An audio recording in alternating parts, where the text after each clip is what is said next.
நோன்பு திறக்கும்போது கண்டிப்பாக எல்லார் வீட்லையுமே கடல் பாசி வந்து செய்வோம். அது ஒரே மாதிரி செஞ்சு கொடுத்தோம் அப்படின்னு சொன்னால் பசங்க விருப்பப்பட்டு சாப்பிட மாட்டாங்க. ஆனாலும் கடல் பாசி வந்து கண்டிப்பாக நம்ம டெய்லியுமே சேர்த்துக்கணும். அப்போ தான் நோன்பு வைக்கிற அந்த சூட்டை வந்து நம்ம குறைச்சி கொடுக்கும். தேங்காய் பாலும் கருப்பட்டியும் சேர்த்து தான் நான் கடல் பாசி செய்ய போகிறேன். இது செஞ்சு பாருங்கள், ரொம்ப ரொம்ப டேஸ்ட்டாகவும் அதே நேரத்தில் உடம்புக்கு ரொம்ப நல்லது. கருப்பட்டி நல்லா தட்டிட்டு 2 டம்ளர் தண்ணி ஊற்றி நல்லா கொதி வந்து நல்லா கருப்பட்டி கரைஞ்சி வந்ததுக்கப்புறம் வேக வச்ச கடல் பாசி அதில் சேர்த்துக்கிடுவோம். கடல் பாசி அப்போ சீக்கிரம் நம்ம கரைஞ்சி வந்துடும். சேர்த்து நல்லா எல்லாம் கலந்து வந்ததுக்கப்புறம் அடுப்பை ஆஃப் பண்ணிவிட்டு ஒரு 2 நிமிஷம் அப்படியே கலந்து கொடுத்தீங்க அப்படின்னு சொன்னால் நல்லா வந்து சூடு வந்து பேலன்ஸாக ஆறி வந்துடும். ஆறி வந்ததுக்கப்புறம் தான் நம்ம தேங்காய் பால் வந்து சேர்க்கணும். இல்லைனா திரிஞ்சு போயிடும். தேங்காய் பால் நல்லா திக்காக எடுத்துக்கங்க, அப்போ டேஸ்ட்டு சூப்பராக இருக்கும். ஒரு தட்டில் நெய் ஊற்றி நல்லா தடவிட்டு அதுக்கப்புறம் துணி வடிகட்டி வச்சு வடிகட்டிங்க அப்படின்னா தூசி மண் எல்லாமே நின்றுடும்.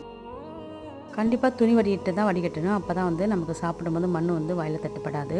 இப்போ நல்லா வந்து அரை மணி நேரம் செட் ஆனதுக்கப்புறம் நறுக்கி பசங்களுக்கு கொடுத்தீங்கன்னா நல்லா ஜில்லுன்னு என்ஜாய் பண்ணி சாப்பிடுவாங்க. நோன்பு திறக்கும் ரொம்ப ரொம்ப நல்லது.